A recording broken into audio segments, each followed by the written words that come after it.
Buenas tardes, profe. Buenas tardes, profe. Vamos a comenzar. A ver, nos quedamos en esto, ¿no? El desarrollo sostenible. Está cargando la presentación, ya vi.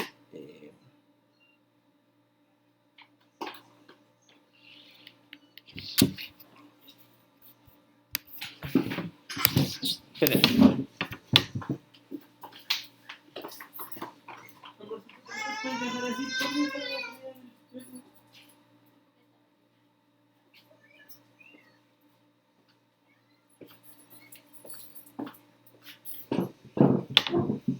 Bueno, ahora, decía yo, nos quedamos en este asunto del desarrollo sostenible.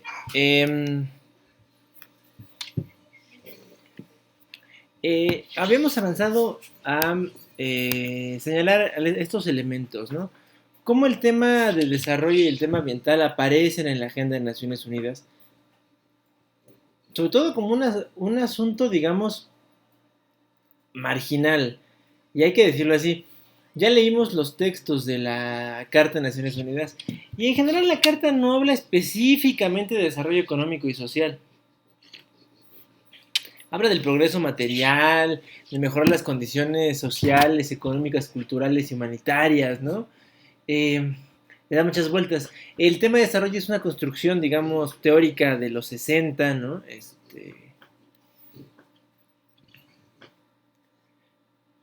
Que toma fuerza en Naciones Unidas y se convierte en lo que nosotros conocemos ahora, ¿no? Como esta gran agenda para hablar del ajuste, de las mejores, de las condiciones de vida de las personas. Vimos, ¿no? Como el componente ambiental también surge, digamos, también de manera marginal en la agenda de Naciones Unidas y va como juntándose, ¿no? O corriendo en paralelo hasta este momento. Luego, el contenido del informe de la Comisión Brundtland o el informe de la Comisión de las Naciones Unidas para el Desarrollo Sostenible, que palabras más, palabras menos, ¿no? De hecho es una cita textual, dice que desarrollo sostenible es que satisfacer las necesidades del presente sin poner en riesgo la capacidad de las generaciones futuras para satisfacer las propias. O sea, que porque alcancemos el desarrollo en esta generación, no pongamos en riesgo el desarrollo de la generación siguiente. Y esta es una perspectiva de mucha responsabilidad, me parece, ¿no? No solo es poner, no solo es saber qué hay que hacer ahora, sino cómo hacerlo para que en el futuro esto funcione. Bueno. Luego hablamos del papel del PNUD y el informe de desarrollo humano, que se vuelve como su gran aportación a la discusión internacional sobre el desarrollo y específicamente, les decía yo, en la década de los 90, con el final de la Guerra Fría,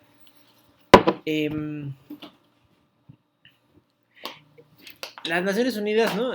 Con el PNUD, por supuesto, encabezando los esfuerzos, buscan promover que el centro de la agenda internacional ya no esté en los temas de paz y seguridad, sino sobre todo en los temas de desarrollo. ¿Y cuáles de todos los posibles temas de desarrollo? Bueno, ahí digamos que el PNUD es el que alcanza pues a presentar una serie de propuestas, ¿no? Uno de los nuevos elementos, y creo que en eso fue donde nos quedamos, ustedes díganme cuánto más avanzamos de aquí, fue en la idea de que era el índice de desarrollo humano. Según yo les decía, pero si no me corrigen, que México, por ejemplo, es la economía número 14 del mundo, ¿no? De mayor a menor. Pero nuestro índice de desarrollo humano no está ni cerca del tamaño de nuestra economía. A ver, ¿alguien sabe? ¿O les acuerdan lo que les dije? Es que no sé si les dije a ustedes. Es que me doy la misma clase 4 veces, pues luego ustedes luego son los que salen perdiendo, ¿no? O ganando, no sé, ¿no? Les digo los ejemplos como 3 veces, ¿no? Es reiterativo.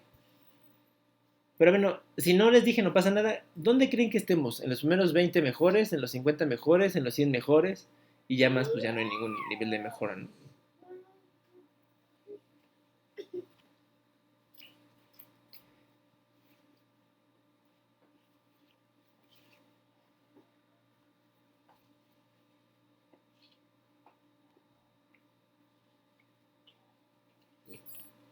¿Puede repetir la pregunta, por favor?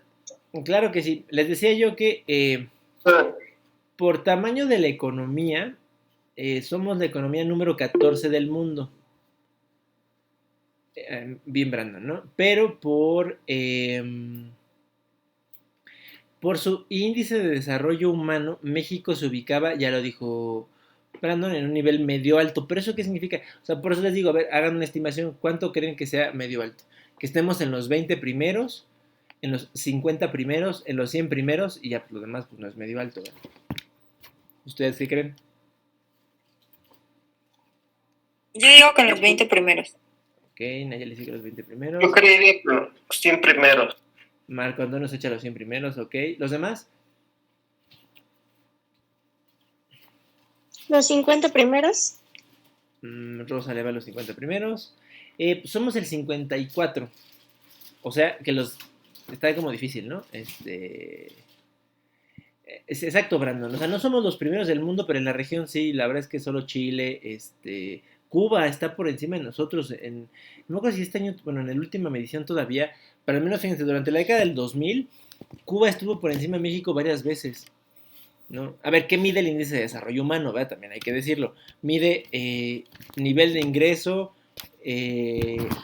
años de escolaridad y acceso a servicios de salud.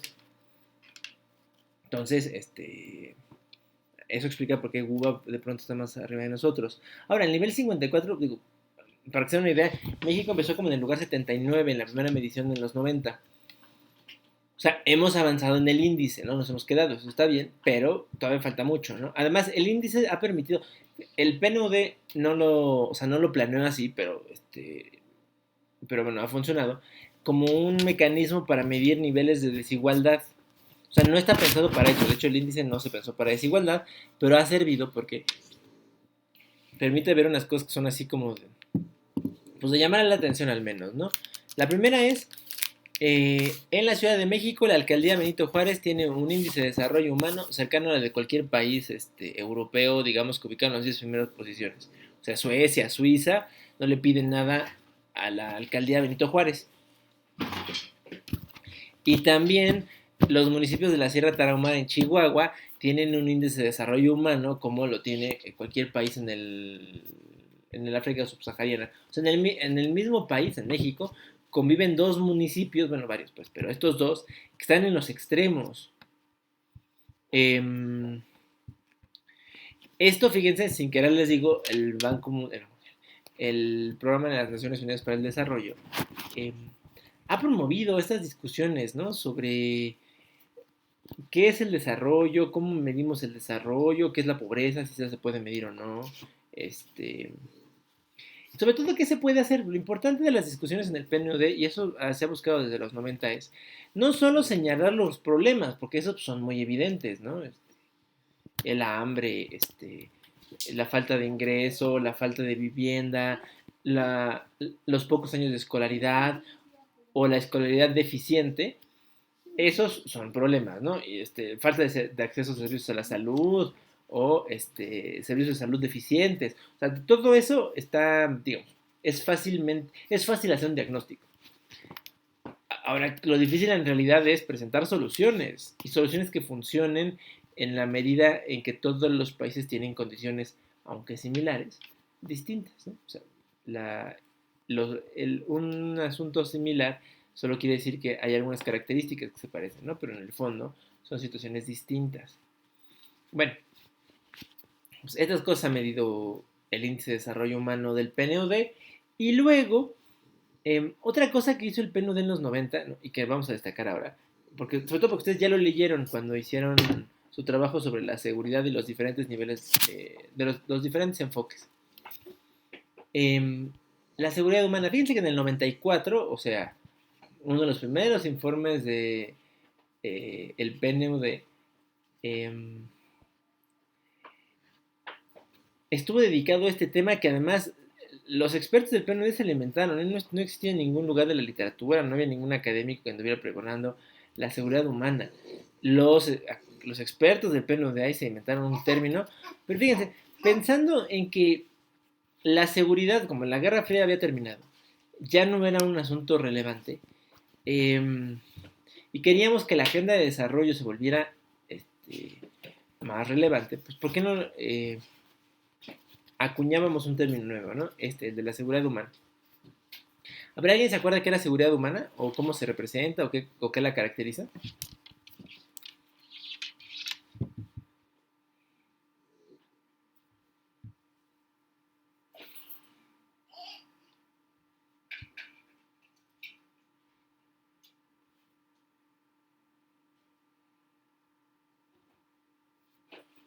¿Nadie se acuerda?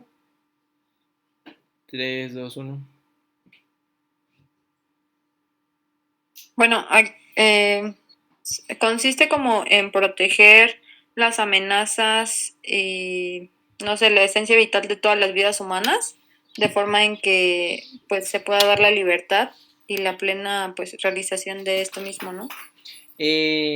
Justo, digamos, entre Brandon y Nelly en voz alta y Brandon en un comentario pequeño, nos han dicho, ¿no? Es esto, poner en práctica la protección de las personas, lo dijiste muy bien, Nelly, asegurarle a las personas que van a tener las condiciones suficientes para poderse desarrollar. Fíjense que el concepto está asociado a un par de términos en inglés. Dice el PNUD en su informe de la seguridad humana que durante la Guerra Fría, ¿no?, los estados estuvieron preocupados en buscar la freedom from fear. O sea, la libertad de temer sería la traducción literal, pero en realidad lo que quiere decir es lo opuesto, ¿no? La libertad que tengan las personas para no temer a un régimen dictatorial, pues a al estallido de una bomba nuclear, a una guerra de proporciones catastróficas, ¿no? O sea, esa es la libertad que se buscaba en la Guerra Fría, ¿no? Entonces dice el PNUD que deberíamos de buscar ahora la freedom from want, o sea, la libertad de querer, o sea, que las personas sean libres para alcanzar, ¿no?, sus deseos sin que estén limitadas por una serie de amenazas. Toman del concepto de seguridad la idea de amenazas, les acuerdan que les dije, ¿no? La seguridad es poder prever una respuesta a las posibles amenazas. Ahora, entre las amenazas que, claro, las amenazas que sobre todo identifica el PNUD son de carácter, digamos, socioeconómico, primeramente, ¿no? La pobreza, la falta de vivienda, la falta de acceso a servicios básicos, ¿no? Pero no acaban ahí. Una de las más relevantes, me parece yo, y digo, adelanto el tema, pero vamos a hablar de esto en realidad a profundidad en la siguiente clase, es la violencia y la delincuencia. A ver, ¿ustedes cómo creen que la violencia y la delincuencia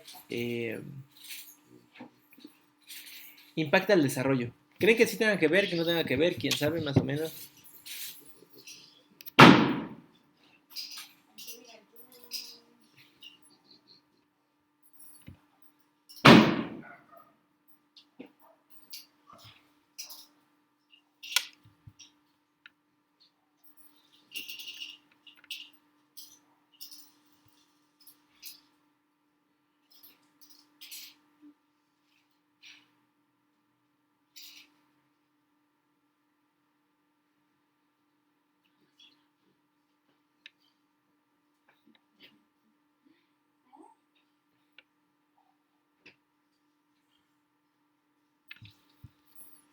A ver qué piensan.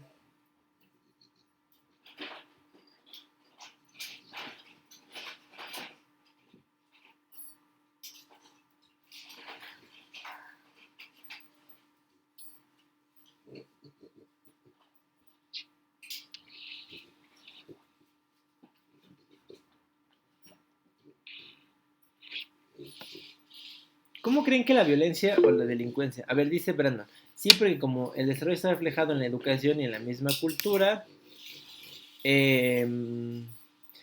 así que al existir estados amenazados, estas dos amenazas sociales, se rompe ese ciclo de crecimiento y no lo deja realizarse de una forma correcta. Es un enfoque. ¿Qué más se les ocurre? A ver, piensen en su vida diaria. ¿Cómo les afecta la violencia, pues? Brandon dice, ¿por qué uno de los dos bloques de desarrollo sostenible es la sociedad? Ok, digamos que hasta ahí hay un elemento, ¿no?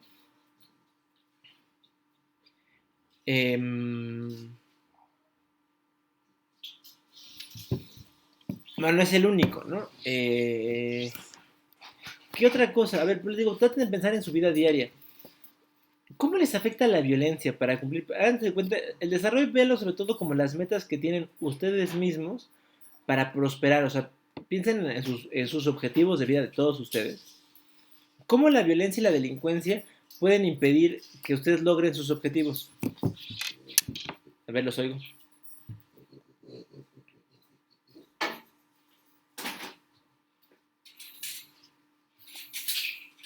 Pues igual, no sé, con el simple hecho de que, no sé, puedas salir, bueno, yo lo veo como en la vida cotidiana, ¿no? Que puedas salir como con la seguridad de, pues, no sé, poder, no sé, ir a trabajar, poder ir a la escuela, etc., ¿no? O sea, el hecho de que hay violencia y hay, pues, todos estos temas de delincuencia, pues no puedes salir tú con esa seguridad de que pues vas a estar bien o vas a poder regresar como a casa y cumplir esos objetivos que tienes, ¿no? El hecho de trabajar y el hecho de pues poder ir a la escuela pues aprender algo día con día, ¿no? Bueno, así yo lo veo como en la vida cotidiana. Bien, Eli, porque en realidad fíjate que este tema está vinculado a nuestro día a día, ¿no? Eh, Justo así como lo dices. A ver, de esto vamos a hablar en la siguiente clase, porque vamos a hablar del programa prototípico, ahora sí. Pero me interesa como que se lleven como esta reflexión de hoy. La violencia y la delincuencia es que te pueden frenar todo. O sea, digo, piénsenlo. Digo, espero que ninguno de ustedes, pero si alguno ha sido víctima de la delincuencia en el transporte público de la Ciudad de México, pues ya saben lo terrible que es, ¿no? Te llevaba yo mis ahorros y me los quitaron. Tenía un telecelular nuevo, viejo, no importa, pero no, me lo quitaron. Y luego, como para recuperar esas cosas, uno tiene que volver a empezar, ¿no? A lo mejor se dice, no, me compré este teléfono de cumpleaños porque no era el que quería. Subieron así dos amigos de lo ajeno, ¿no? Al camión y adiós mi teléfono. ¿No? Claro, y eso para ustedes implica, pues a lo mejor tienen que volver a ahorrar y volver a juntar el dinero, ¿no? Si se los regalaron, ¿no? Pues debe hacer un esfuerzo, ¿no? Para recuperar lo perdido. Pero justo esto, fíjense, está muy interesante porque la discusión no solo es, digamos, nuestra, ¿no? En esta clase que estemos aburridos, sino más bien es una discusión que el PNUD ha planteado en varios escenarios para decir que es importante que los estados entiendan que la prevención del delito, ¿no? es una actividad fundamental sin la cual ninguna política de desarrollo va a poder prosperar. O sea, en países como México es muy evidente, ¿no? De nada serviría tener los mejores programas sociales si al final del día hay niveles altos de violencia y de inseguridad que hacen que la gente pues no quiera salir a la calle, ¿no? Entonces no hay consumo, no hay gente en las escuelas, los lugares de trabajo pues no, la gente va muy limitada, no puede ir muy lejos porque qué tal que lo asaltan. O sea, ahí hay una cadena de cosas positivas que se rompe cuando la delincuencia toma el control, ¿no? Que es lo que hay que evitar. Bueno, esta reflexión que estamos haciendo nos parece, ¿no? A lo mejor incluso es como una plática de café en mi casa. Sí, pero estas pláticas de café en su casa son posibles porque hubo un esfuerzo considerable para romper con el esquema de solo la paz y la seguridad internacional. O sea, los asuntos internacionales dejaron de ser solamente paz y seguridad apenas en los 90. O sea, cualquiera de ustedes que hubiera estudiado en la Guerra Fría hubiera estudiado unas cosas ahí terribles, o sea, es decir, estos temas de desarrollo pues ni se hubieran tratado, hubiera sido una clase perdida, y en cambio ahora son fundamentales, ¿no? Hoy los países discutimos estas cosas. Bueno, el asunto de seguridad humana o desarrollo humano no ha quedado resuelto, ¿eh? De hecho, más bien que el PNUD ha tenido que bajar la intensidad y sobre todo por lo que pasó después del 11 de septiembre. Que pues más bien la agenda de seguridad regresó y bueno, pues gracias a la seguridad humana. Pero bueno, ahí sigue vigente, ¿no? Al menos la idea de que esto sucedió. Y nos da un punto para reflexionar, ¿no? Y vamos a ver, sobre todo esto después se vuelve importante para la Agenda 2030. Bueno, en el año 92, de estas conferencias que sucedieron durante los 90, hay dos que vamos a ver. Esta del 92 y una del 2000. En el 92 se realizó en la ciudad de Río de Janeiro, en Brasil, una una conferencia, la Conferencia de las Naciones Unidas para el Medio Ambiente y Desarrollo, o conocida como la Conferencia de Río, que se celebró en la ciudad de Río de Janeiro.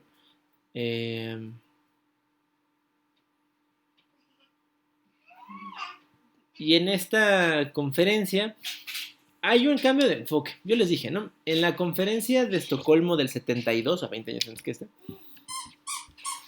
los estados discutieron básicamente cómo lo ambiental impactaba a lo humano, ¿no? Y entonces hablamos de un par de conferencias, de un par de convenciones internacionales que se habían firmado y listo.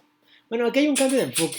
Aquí el cambio de enfoque es que la discusión ya no es cómo lo ambiental afecta a lo humano, sino al revés. Cómo lo humano ha afectado al ambiente y qué podemos hacer para preservar el ambiente y no la... ¿cómo se llama? Y en el contexto de eso, pues salvar al humano. Pero si no se puede salvar el ambiente, pues digo, el humano sale sobrando, ¿no? 3 convenciones son resultado de esta discusión y van a ver el cambio de enfoque. La primera es la Convención sobre la Diversidad Biológica. Y esta convención tiene que ver con preservar la variedad de especies. Sí, debes quitarse, no se vaya a comer el chupón y se nos vaya a ahogar. No, ya sé, pero es que si se le quita se va a morder. No.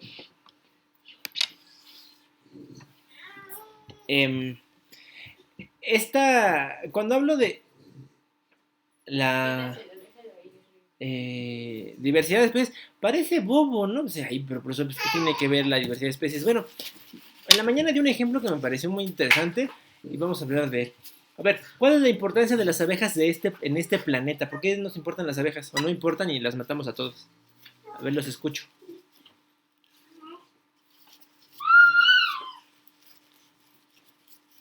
¿Por el transporte de polen, profesor? Sí, bien. Pero ¿alguien tiene más o menos idea de por qué están? O sea, lo que dijiste está perfecto. Es justo su importancia biológica, ¿no? Fundamental a escala planetaria. Para que se den una idea, se calcula que entre el 60 y el 65% de todas las especies de plantas en este planeta son polinizadas por abejas. O sea, si las abejas desaparecieran mañana, el 60 o 65% de las plantas del planeta desaparecería. O sea, ahí digo, lo humano, alguien, no ustedes, alguna vez tuve una discusión hace años cuando veía estas cosas en relaciones. Y decía, bueno, pero pues, si la agricultura se salva y es como de no, chavo, pues es que, o sea, aquí la agricultura es lo de menos, ¿no? Porque sin especies vegetales, digo, la agricultura es parte de ese 65%, pero no solo es por la agricultura, es porque en general, si perdemos las especies vegetales de cualquier ecosistema, básicamente cualquier ecosistema desaparece si les quitas la parte vegetal. O sea, los animales pueden, digo, yo sé, si alguien ama la vaquita marina, tápese los oídos, la vaquita marina se puede morir mañana y no va a pasar nada, así, nada. En cambio, las especies de algas que viven en el océano, si se mueren mañana, entonces ahí sí estamos en un problema de proporciones planetarias. Y la vaquita marina, pues es triste, se murió, ya ni modo, no era torpe y, pues, no, extinción. Pero las especies de algas no. Y lo mismo pasa con las especies vegetales. Si desaparecieran, ¿no? Otras cosas, pues sería muy triste, ¿no? El lobo mexicano, está mal que desaparezca, ¿no? Pues, pero quiero decir que a la larga habría la misma selección natural, pues crearían nuevos depredadores y nuevas especies se desarrollarían. Pero si acabamos con los vegetales, no hay sustento para la vida, punto, ¿no? O sea, estas cosas son así medio catastróficas, pero hay que entenderlo así. Luego, la otra convención es la Convención Marco de las Naciones Unidas contra el Cambio Climático, en español la CMNUC, o en inglés, con su muy popular nombre, la UNFCCC, la UNF3C. Esta es la más popular de todas, ¿no? De hecho, probablemente ustedes hayan escuchado hablar si no de la convención, sí probablemente de las discusiones que hay año con año sobre cambio climático. Y es que esta convención es muy rockstar, o sea, pero literal, o sea, van rockeros, ¿no? A la convención a hablar a favor del cambio climático, estrellas de cine, o sea, esta es la taquillera, pues, ¿no? De las tres. Oye, Em, de las... Esto es pues, un poco lo mismo, ¿no? Aquí el acento no tanto está puesto en cómo lo humano se va a salvar, sino más bien en cómo lo humano le dio en la torre del planeta, ¿no? Y entonces es necesario evitar una subida acelerada de la temperatura en el planeta, ¿no? A reserva de no querernos provocar una serie de desastres naturales de proporciones épicas, ¿no? Yo creo que esto incluso en el cine lo vemos bien reflejado, ¿no? O sea, El día después de mañana, Geotormenta, o qué otra película se les ocurre de desastres naturales, se han hecho populares, bueno, han hecho popular el tema del cambio climático, ¿no? Porque es importante cuidarlo. ¿Eh? A ver, ¿cuál conocen ustedes? ¿Cuál la han visto? También hay una que se llama La Última Ola, que de igual manera es un tsunami que llega y arrasa con todo ahí. Exacto. O sea, pero a ver, fíjense, aquí es Hollywood invirtiéndole a la concientización del tema, ¿no? Les digo que ese es un tema muy taquillero del cambio climático, ¿no? Y da para hacer unas ficciones así muy increíbles también.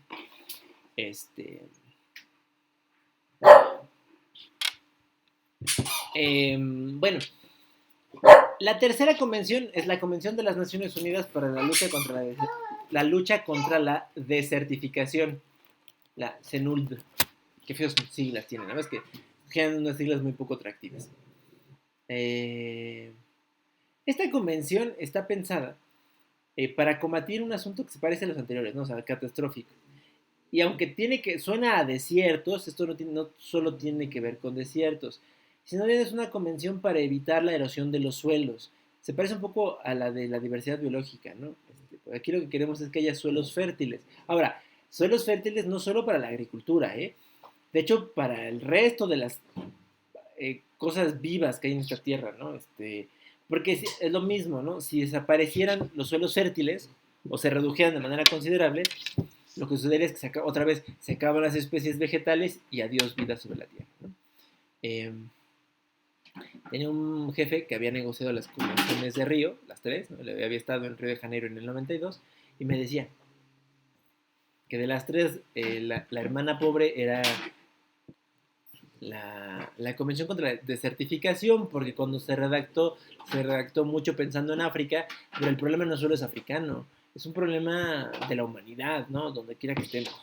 Bueno, el otro elemento a destacar de los resultados de la Cumbre de la Tierra fue la Agenda 21, que háganse de cuenta que la Agenda 21 fue tomar el informe de la Comisión Brundtland, ya vimos, su desarrollo sostenible, y tratar de crear metas o compromisos, de más que metas, compromisos de los países, ¿no? Para trabajar en los grandes temas del desarrollo sostenible. Digamos que este sería como el antecedente más lejano a la Agenda 2030. Hay algunos compromisos, pero no hay manera de medir, o sea, no hay un instrumento para medir si lo estamos logrando o no, no hay ningún compromiso para reportar avances, ¿no? Más bien que la Agenda 21, pues fue un catálogo de buenas intenciones que después servirá para otras cosas, ¿no? Pero digamos, lo importante que sepan es que existió la Agenda 20. Bueno, esta década de las grandes conferencias de los 90 podemos decir que concluye en septiembre de 2000 con la Cumbre del Milenio, realizada en Nueva York, en la sede de la ONU, ¿no? Entonces, aquí tenemos la fotografía que atestigua este magnánimo evento.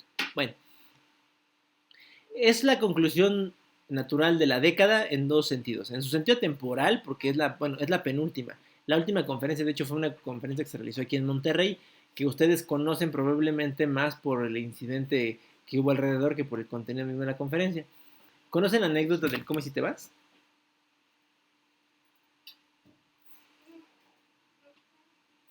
No, yo no, profe. Bueno. No, pero En el año 2001, México albergó la Conferencia de las Naciones Unidas sobre financiamiento para el desarrollo, que de hecho iba a ser la conferencia espejo a esta del milenio, donde los países ricos y pobres se iban a poner de acuerdo sobre cómo iban a financiar el desarrollo. Fíjense qué importante. Es una conferencia de proporciones mayúsculas, ¿no? Realizada en el mes de junio o julio, no me puedo acordar la pena. Entonces invitas a todos los jefes de Estado del mundo porque es un tema relevante para todos. Esto no es político, esto es desarrollo como tal. Bueno, ya los invitas, ¿no? Entonces el presidente Fox, ¿no? Ya está en la presidencia, ¿no? En el 2000 le toca todavía Cedillo, pero Fox ya le toca, si no a la organización, porque eso pues más bien es algo que está preparando desde un año antes, sí le toca la realización de la conferencia. Bueno, tratando de quedar bien con su amigo George Bush hijo, de Estados Unidos, ¿no? Al parecer el presidente George Bush le dice, estaría bueno tener una conferencia sin que esté Fidel Castro. Y entonces a Fox, que es muy tonto, se le ocurre marcarle a Castro, el presidente cubano, ya murió Castro, para decirle, oiga, mire, es que se me ocurrió una idea así bien brillante, ¿no? Usted, viene a la conferencia, ¿no? Usted participa en la mañana del martes. Se queda en la comida con nosotros y luego se puede ir por la tarde, claro, porque por la tarde llegaba el presidente de Estados Unidos para que no se encontraran, ¿no? O sea, uno salía en la tarde y creo que en la noche llegaba Bush hijo. Entonces, ¿no? Castro, que tenía un colmillo como del tamaño, ¿no? De la Unión Soviética, le dice, sí, como no, pero me puede repetir porque no escucho bien, ya soy un hombre mayorcito. Ahí va Fox otra vez. Sí, mire, lo que estoy sugiriendo es que usted venga, participe en la sesión de la mañana, sea el primer orador, y luego se quede a la comida, y luego ya si quiere se puede ir, ¿verdad?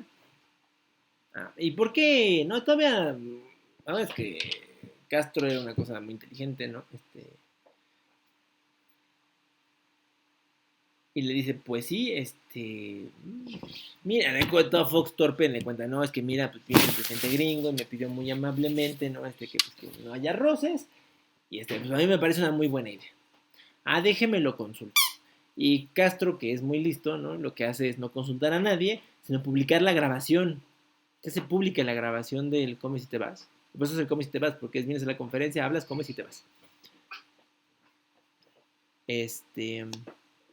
Muy triste. Bueno, pero fíjense, eso es la única anécdota que queda de esta conferencia, porque en realidad, ya durante la conferencia, ningún país asumió ningún compromiso, nadie le quiso entrar a ponerle dinero, todo el mundo se estuvo quejando de que, ¿no? Muy mal, ¿no? El asunto.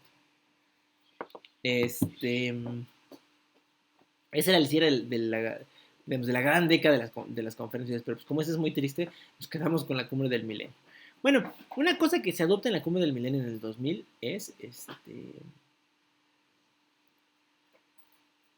los expertos de la ONU preparan un listado de 8 objetivos, sobre todo pensando en África, para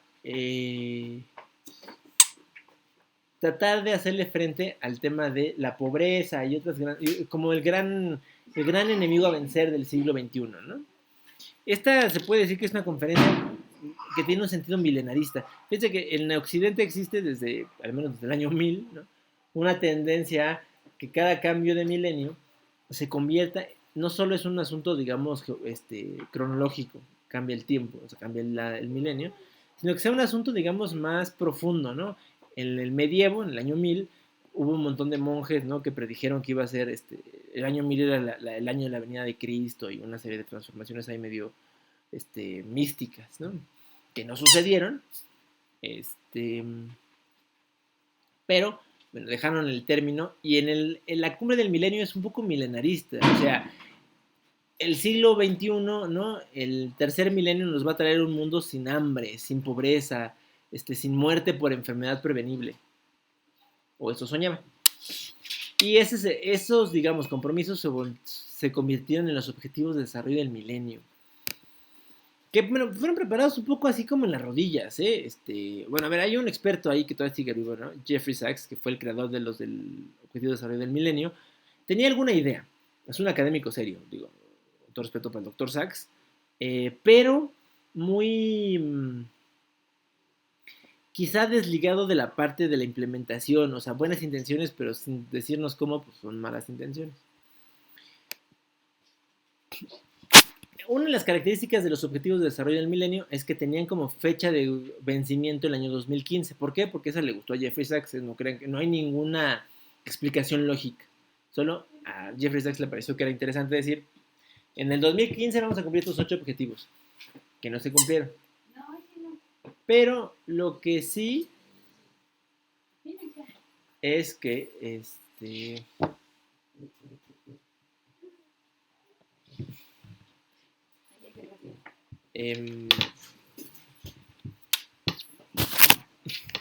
al menos le pusieron una temporalidad para entender que no puede haber objetivos si no tienen un plazo de cumplimiento.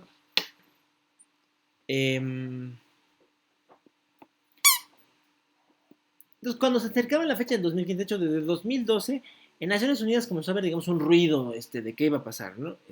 Cuando se cumplieran cuando se cumpliera la fecha de los objetivos de desarrollo del milenio. Sobre todo porque muchos no se cumplieron, ¿eh? Pasaron 15 años y nada. Entonces, 3 procesos sucedieron. En el año 2012, 20 años después de la conferencia de Río, el gobierno de Brasil y Naciones Unidas organizaron una conferencia como para revisar resultados. Se dieron cuenta que nadie peló a la pobre Agenda 21, ¿no? Y entonces dijeron, bueno, este es un momento para... ya vimos que los ODM medio funcionaron, atrajeron un poco de recursos, ¿no? Varios países le entraron, ¿no? No todo el mundo, pero bueno, algo se hizo. Entonces, ¿por qué no creamos una serie de objetivos vinculados al desarrollo sostenible? Pues para tratar de hacerle frente a los grandes temas de la humanidad, ¿no? Ahora, luego, el secretario, o sea, Naciones Unidas y los organismos internacionales crearon un proceso paralelo, donde más bien las agencias del sistema de Naciones Unidas se pusieron a revisar qué podían hacer para mejorar la coordinación y tratar de incidir, pues, en la agenda de desarrollo, ¿no? Sea lo que pasara, ¿no? De hecho, ese proceso se llamaba parecido, ¿no? Bueno, se llamaba como era el más popular. La agenda, hablábamos de la agenda post-2015. ¿Qué íbamos a hacer después del 2015, no? Y luego, además, fíjense, la sociedad civil y los académicos abrieron 2 procesos paralelos a estas 2 cosas, tanto a Río más 20 como a la agenda post-2015.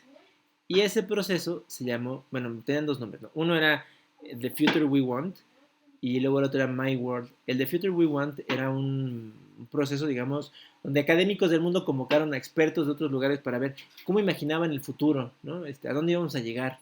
En el 2030, ellos fueron los que pusieron el plazo del 2030.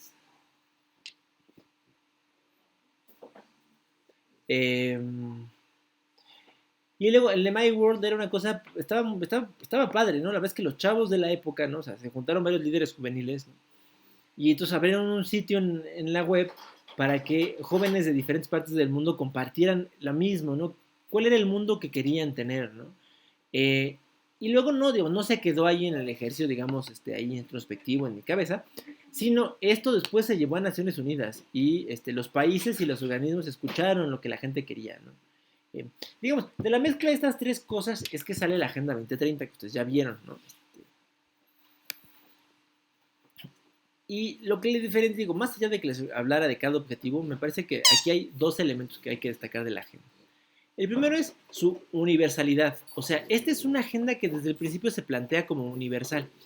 Cuando se negociaba, yo no la negocié, pero un jefe que tuve sí. De hecho, en mi mismo jefe que negoció la conferencia de Río le tocó ir a negociar los objetivos de desarrollo sostenible, ¿no? Así pasa en la vida.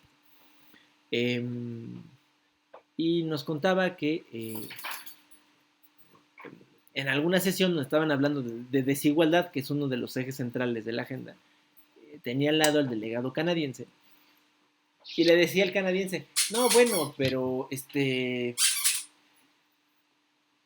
desigualdad no es un problema de Canadá, ¿no? O sea, Canadá es un país próspero, es uno de los países con el índice de desarrollo humano más alto, ¿no? Es un problema de los países en desarrollo, Latinoamérica, África, ¿no?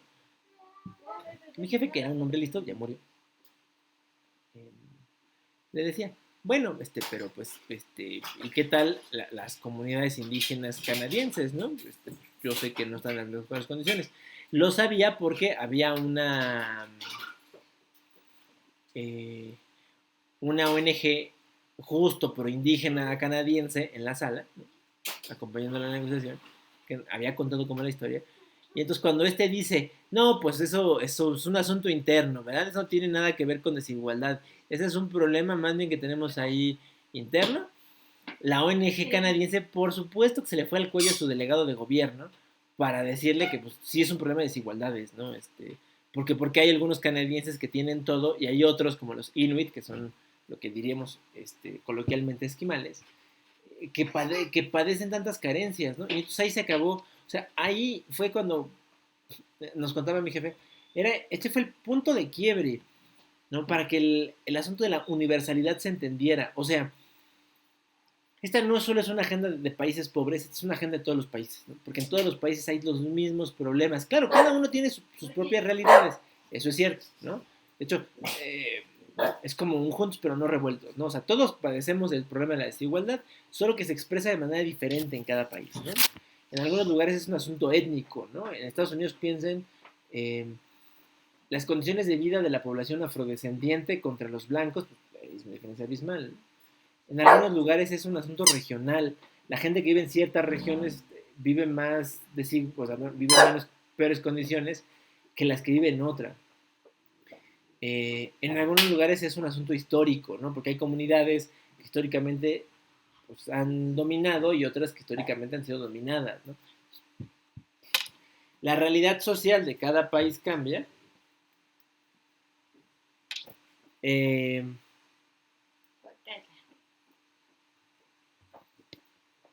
Pero en el fondo enfrentamos los mismos problemas, ¿no? Y el otro gran principio es el de la transversalidad. Y para ¿no? Igual en la negociación de la agenda se resolvió con un ejemplo muy simpático, ¿no? Lo voy digamos, a tropicalizar para que funcione. A ver, queremos mejorar las condiciones de vida en la sierra de Oaxaca. Escojan, si conocen la zona, escojan un poblado que más les guste. Y entonces la gran propuesta es construyamos un hospital. ¿Es suficiente construir el hospital para mejorar las condiciones de vida de los oaxaqueños de la Sierra Norte de Oaxaca? Ustedes dirán, ¿solo con eso o hay que hacer más cosas? Brandon dice que no, pero a ver, ¿qué más habría que hacer? O sea, el no puede que estemos de acuerdo, pero ¿qué más tendríamos que hacer?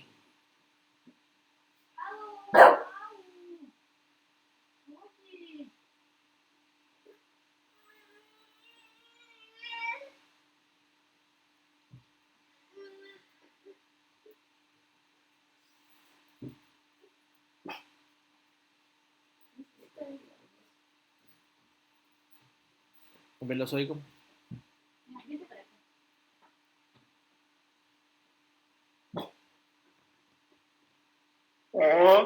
Profesor.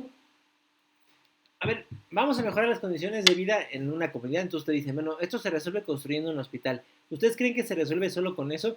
Y si no se resuelve solo con eso, ¿qué más habría que hacer? O sea, bueno, ya pusiste el bloque de concreto y está ahí el hospital. ¿Y ya con eso se arregló todo?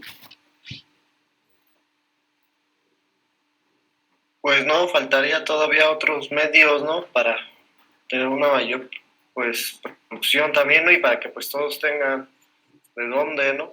No nomás con el hospital. Bien, ¿no? A ver, justo, ¿no? Bueno, a ver, dan empleos, ¿no? Bueno, y puede ser que el hospital sea una fuente de empleos, pero para ser una fuente de empleos, pues primero hay que, ¿no? Quizá ofrecer algunas opciones a las personas, ¿no? Fuente de empleo, a ver, o sea, que la gente de la comunidad pueda hacer lo mismo, el director del hospital, que sea la persona que trabaja en la cuestión del hospital, o sea, es decir, no hacemos menos ningún trabajo, pero tampoco hacemos menos a las comunidades que viven ahí, para que ellos no puedan ser el mismo personal, ¿no? Ahora, para que lo puedan ser, pues hay que meterla ahí en educación, ¿no? Lo dice bien, Marco Antonio, pues dan medios, y los medios son muchas cosas, ¿no? Dan caminos, porque bueno, pues ya tienes un hospital, pero pues ¿quién va a ir al hospital, no? En una zona así, pues normalmente los caminos son bastante malos, ¿cómo va a llegar alguien, no? Luego, pues, ese hospital necesita tener luz eléctrica, ¿verdad? Porque pues en México pasa muchísimo, ¿eh? Construyen hospitales y luego se les olvida que hay que ponerles luz y agua. Hay que ponerles luz y agua, y luz además que no contamine, digo, porque ya les vas a poner al hospital, pero no les vas a poner ahí al lado una planta de energía que funcione con carbón, ¿no? Para que les eche así unas humaderas que ellos no necesitan porque ahí no hay humo natural, ¿no? O sea, lo que quiero decir es que todos, o sea, todos estos elementos son los que se identifican como necesarios para que en realidad pueda haber una verdadera transformación, ¿no? La Agenda 2030 entonces dice que para que se pueda cumplir un objetivo se tienen que cumplir al mismo tiempo los 17, o sea, no se pueden cumplir separados. O sea, no puedes pretender, por ejemplo, cumplir con el objetivo de la salud sin cumplir con todos los demás, porque como el hospital, ¿no? No serviría de nada. Podría tratar de cumplir con el objetivo, por ejemplo, de igualdad de género, es muy decente, pero tampoco es suficiente el objetivo de la igualdad de género, porque bueno, y el acceso a los empleos, y la salud, y la alimentación, y el fin de la pobreza, bueno, hay que meterle a todo, ¿no? Y ese es quizá el mayor reto de la Agenda 2030.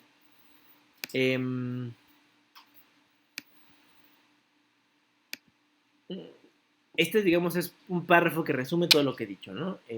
Está en el documento final de la cumbre que adopta la Agenda 2030. Y el párrafo dice, los objetivos y metas son universales y afectan al mundo entero, tanto a los países desarrollados como el desarrollo. Son de carácter integrado e indivisibles y conjugan las tres dimensiones del desarrollo sostenible, ¿no? O sea, si queremos, le tenemos que entrar todos a todo, en todo momento, ¿no? Y ese es el reto. Ustedes ya los vieron los objetivos, ¿no?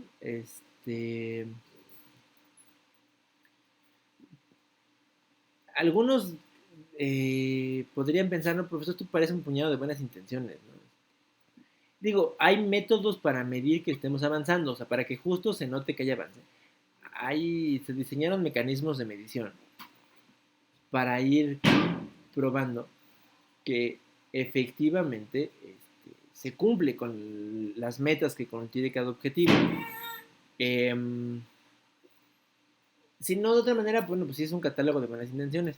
Ahora, también es cierto que se necesita más que lo que se está haciendo ahora, ¿no? O sea, sí, claro, cuando uno ve esta imagen, ¿no? Así muy simpática, ¿no? Los niñitos de todos los lugares, de todos los confines del mundo, de todas las profesiones, de todos los colores, cargando los símbolos de los objetivos, parece que el trabajo ya está hecho, ¿no? Con solo decir que hay que meterla en la agenda ya se resolvió. Pero en realidad no, ¿eh? Mientras tengamos estas imágenes en la vida real, ¿no? Quiere decir que todavía tenemos mucho que hacer, ¿no? El gran reto es cómo implementarlo, ¿no? Brincar esta lámina para hablar quizás de este que es el tema más serio, ¿no? El tema del presupuesto. Porque claro, necesitamos muchos recursos financieros para cumplir con la agenda.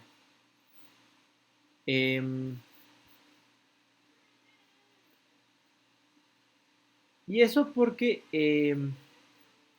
implica un esfuerzo gigantesco, ¿no? Una cosa que contiene la Agenda 2030 y luego esta a su hermana, la Agenda para la Acción de Addis Abeba, ¿no? Que es digamos, el mecanismo de implementación, es primero que la responsabilidad de esto es de cada gobierno, o sea, cada gobierno le tiene que invertir al asunto, ¿no?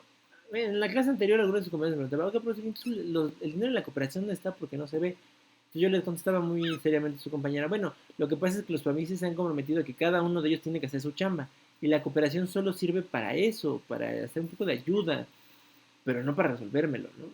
El problema es que cuando nos enseñan que la cooperación es todo, parece que la cooperación internacional va a venir a resolvernos la vida, y en realidad no. La cooperación sirve para apoyar los esfuerzos de los gobiernos. En el caso de México, un gobierno tan grandote, pues los esfuerzos que haga la cooperación internacional pues, son pocos comparado con lo que hace el gobierno.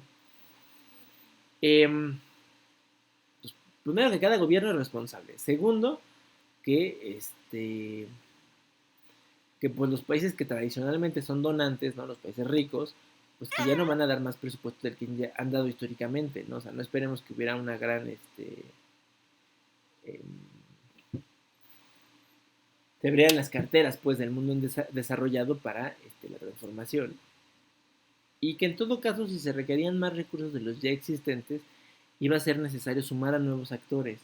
Por ejemplo, al sector privado, que el sector privado le entre con el desarrollo de sus propios países, ¿no? Que se entienda que esto es un asunto de responsabilidad de todos. La verdad es que el tema sigue estando ahí, ¿no? También em, el del mecanismo para financiar la agenda y cómo lo logramos, ¿no? Los países no se ponen de acuerdo, ¿no? Y pues más bien han estado cazando a ver dónde pueden sacar recursos. Hay organismos internacionales que tienen un poco de recursos para hacer que estas cosas y ya lo han usado, otros que no tienen nada y entonces andan buscando a ver de dónde va a salir el donante simpático que le va a poner la lana y así. Bueno, a ver, hasta aquí. ¿Dudas, quejas, comentarios? No, todo bien, profe. No, profe, todo bien. No, Todo profesor, bien. gracias. Perfecto. Si no hubiese más dudas, entonces nos vemos el próximo lunes. Sí, gracias. Sale, descanse, Sí, profe. profesor. Profesor, muchas gracias. Hasta luego. Hasta luego. Yo sí tengo una duda. Adelante. Este fin de semana tuve mucho trabajo y tenía que entregar muchos proyectos. No es malo lo de su última tarea, ¿la puedo subir en la semana? Sí, Rosa. Porque hoy no me va a dar chance. Dice, no llego. Tienes en la semana para entregar. Sí, gracias. No, de nada. Y creo que por ahí les debo otra. Igual me tengo que poner al corriente, perdón, profe. No, pero pues nada más no, o sea, no se pierdan. Acuérdense que no, se les juntan y luego es más difícil. Sí, de hecho nos mandan muchas lecturas y ya no sé ni por dónde empezar. Una a la vez. Gracias. La mejor recomendación. Sale, cuídate. Sí, muchas gracias, profesor. Profesor, Sí, buenas Josué. tardes. El video lo traté de enviar el día Ujú. que se entregaba, pero tuve problemas porque no me dejaba. ¿Cómo se lo puedo mandar? A ver, varios me dijeron que tuvieron broncas técnicas. Creo que el almacenamiento que tenemos en el Google Drive se está llenando. Ajá.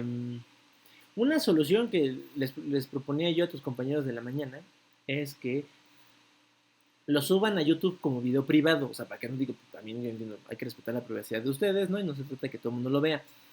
Y me compartes la liga y luego el día que yo lo voy a ver, te va a llegar a ti un aviso de, oye, fulanito quiere ver tu video. Y ya tú autorizas. Para que también no estés, o sea, lo puedas subir a algún lado, me mandas la liga y ya no nos peleamos con el almacenamiento de Google Drive. Y pues, estás seguro de que tu video pues, no se va a exhibir más que al profesor que sé que lo tiene que ver. Ya, que entonces lo quieras compartir, pues, pero no sale de aquí. Sí, está bien, profesor, entonces lo subo ahí. Sale. Muchas gracias, José. Hasta luego.